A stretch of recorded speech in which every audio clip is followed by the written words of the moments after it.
Thanks for joining me, Laurie. You're joining us on a special issue that we're doing about neurodivergence and how that intersects with addiction recovery arts practice. Um, where would you, in that particular Venn diagram, where would you place yourself? And do you want to tell us a little about how those three aspects of arts, neurodivergence, and recovery converge for you? Yeah, okay. Um, well, they very much intertwine and they're interconnected for me, I think. Um, I guess how would I start the story? I think um I spent a lot of my life post university, post school, being very uncomfortable with who I was, not really knowing myself at all, being very disconnected from myself. Um, And I think one of the ways that I dealt with that extreme discomfort was with alcohol and drugs. And um, they were both a way for me to find some connection to myself in those kind of altered states of being that they offer, and also to further disconnect from myself to kind of dissociate away from this discomfort and this antagonism that I had with my own self. Um, and a big part of that disconnection that I had with myself in that period of my life in my 20s was not knowing about neurodivergence, not knowing about queerness or my own queerness and my own neurodivergence. Um, and the process of recovery, I suppose, kind of began or was really intrinsically linked to an exploration of my neurodivergence and my queerness, um, as a way of reconnecting with myself or finding some understanding of who I am, how I relate to the world, how other people relate to me. And and art was my route into that exploration.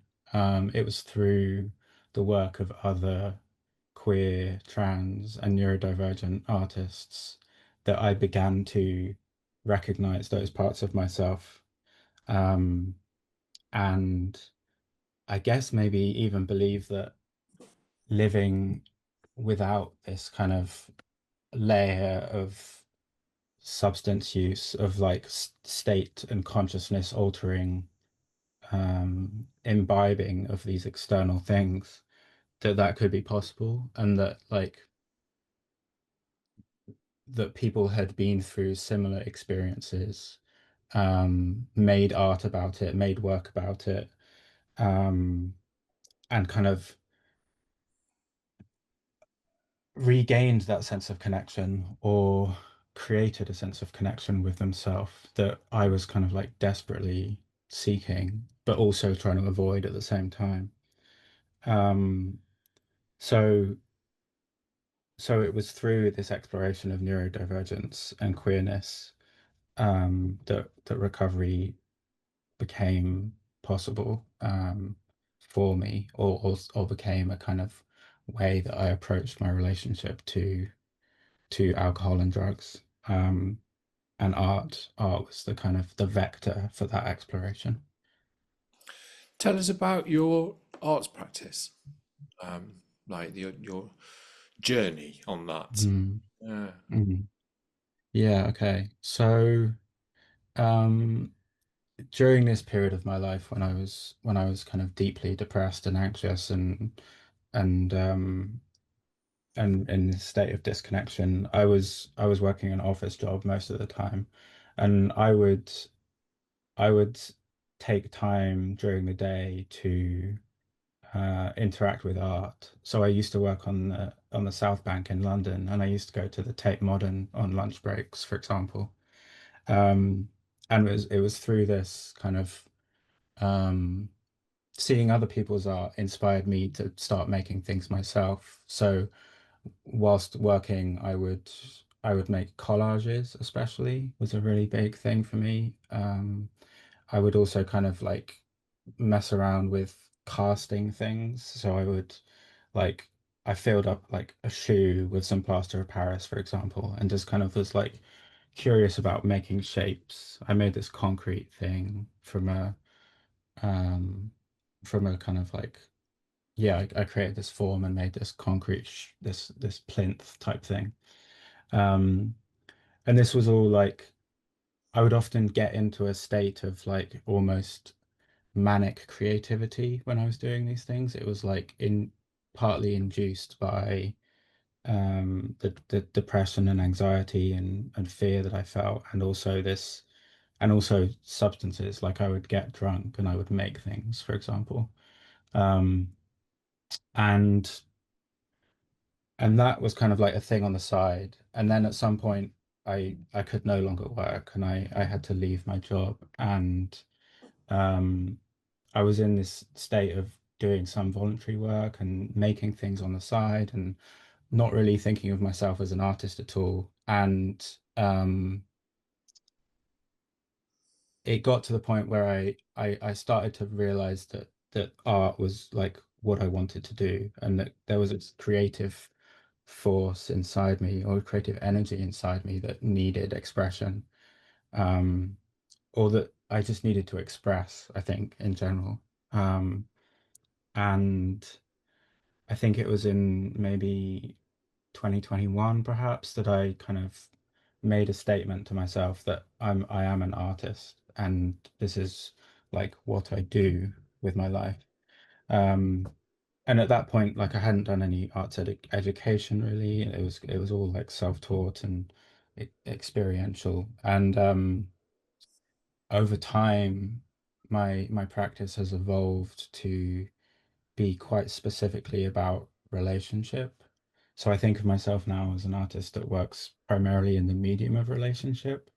And everything that I make kind of like emanates out from that integral central thing. Um, and yeah, so I make things in relationship and about relationship and from relationship. And um yeah, I'm interested in any medium, any process, like as long as it has some uh origin in this kind of relational field, I guess. Yeah. Yeah. So, what led you to set up Neuroqueering Humans? Mm. So I think so the concept of neuroqueering was very important to me as I was going through this exploration of myself in like early 2020s. And so this is the concept I came across from Nick Walker, her book Neuroqueering Heresies, and the the kind of the concept behind it that I found so appealing was this like subversion of normativities, like neurotypicality, cis heterosexuality, and these kind of like monolithic ways of being that are largely imposed on us, um, and are really just representative of one very specific way of being human.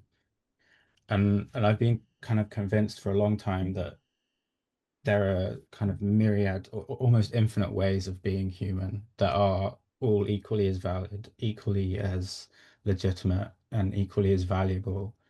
Um, and the more variety is there is, the more valuable, or the more value is kind of offered. Um, so this was kind of a personal practice of mine of neuroqueering, of like trying to subvert these normativities, trying to convey different ways of being. Um, and Neuroqueering Humans or Neuroqueering Network was basically a way of trying to um, essentially to spread this kind of idea a little bit.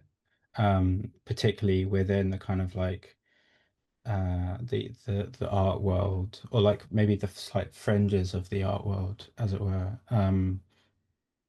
anywhere in the world. And I was fortunate enough to have, or I am fortunate enough to have some monetary resources that I can share with other people. So I set up this small grant giving operation where people who are engaging in neuroqueering work could apply for £1,000 grant to do essentially what they wanted with. Um, and uh, as long as they like had some kind of neuroqueering intent, or if they resonated with the concept. Um, and the idea was, yeah, just to kind of like promote this as a way of relating to neurodiversity, neurodivergence, queerness as kind of like very interrelated things. Um, and also for me to be able to meet people who had similar interests, similar experiences, similar stories. And I have like I've met like a lot of really amazing artists who make amazing work through Neuroqueering Humans. So from that perspective, it's been a real success for me, and like a great experience. Where then do you see yourself going as an artist, or and also the network as well? Mm. I mean, are there yeah, where next? Mm. So the network and the grant giving is maybe evolved a little bit into less of a kind of, okay, let me start that again. I think the the experience that I had with the grant was that it in part contributed to a kind of competitive culture within the art world of like applying for things, doing quite a lot of unpaid work to make applications, and then having a fairly low success, like fairly low chance for any one person to get the funding. So it was like hundreds of people would apply, and one, two, or three people would get some funding. And I kind of I felt like there was value in what it was doing, but I didn't really like the way it was working and the way it was kind of contributing to this culture of competitiveness. So I think what I decided to do ultimately is still to kind of be generous with that financial resource that I have, but do it more through relationality. So like people that I know have relationships with, or people who I know who are doing neuroqueering work, me like more proactively approaching them and offering this as a possible resource. Um, so I've been doing this a little bit with it's a little less public, I guess, as well. And it's more of a kind of um yeah, within the context of existing relationships. So I think the kind of the ideology and um the work that Neuroqueering Humans did like continues in a slightly different form. Um and it's there to kind of support projects and people that are doing this kind of neuroqueering work still, but in a more through relationship rather than in this kind of like art like funding application model, I guess.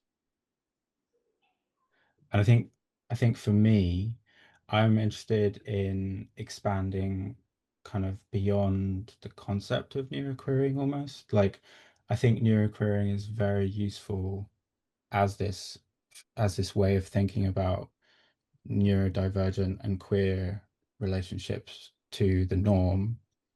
Um, but it's also referential to the norm. It's like responsive to the norm in a way that can sometimes be limiting. It's like you're always considering the normativity first and then how you respond to it, rather than allowing for like a truly emergent thing to come from relationship or from the body. Um, so I'm kind of working through this a little bit at the moment. I'm not entirely sure what my relationship to neuroqueering as a concept is. I think I still like it, I still use it, but it's less all-encompassing than it used to be for me. It's like a part of what I do, not the totality of it, I guess. Yeah, Yeah. yeah. That's really interesting and really useful to hear about Mm, where you're at with all of that. It sounds like there's been a process of evolvement, like a great evolvement over um, the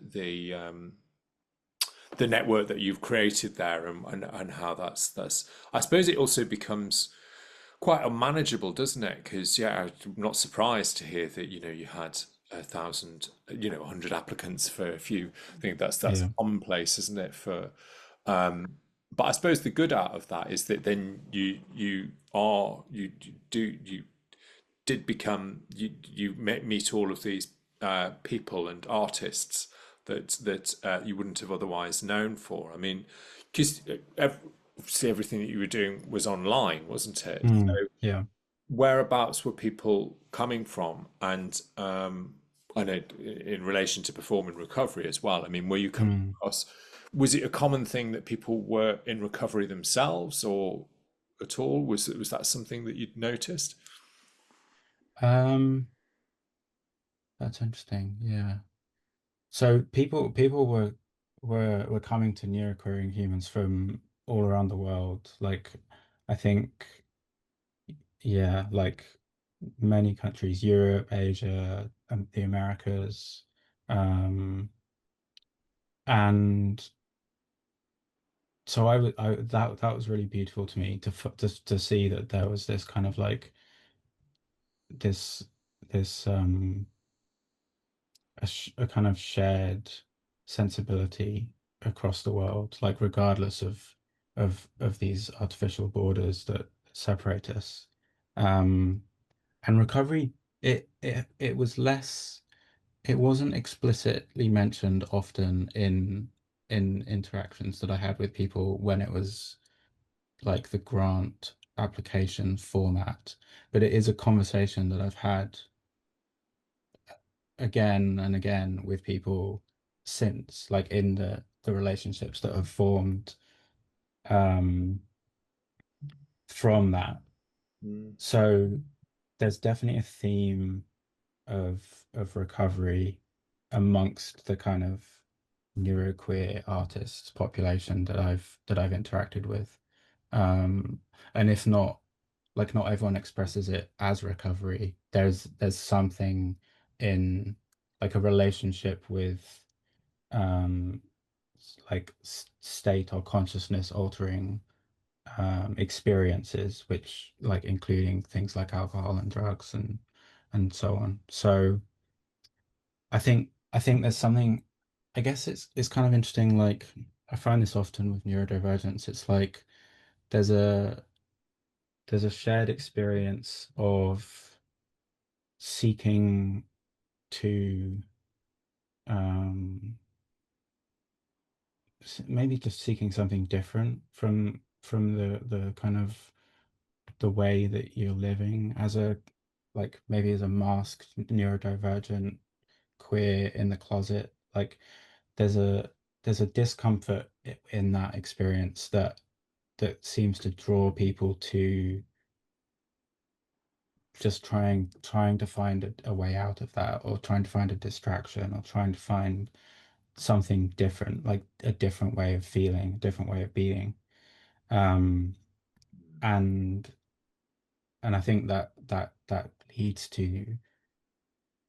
leads to this craving for neuroqueering as well. It's like at a kind of societal, cultural scale, like there just must be a different way of being, like a different way of relating, a different way of things um interacting with each other. And I guess the connection with recovery there is like going through that experience of addiction, and then like that being a way to escape or to feel something different, and then um, coming to a place of recovery through that addiction, um, and that being like a kind of evolving thing, not like a kind of like, yeah, I guess there's like a sort of fluidity to being in recovery, which seems kind of neuroqueer.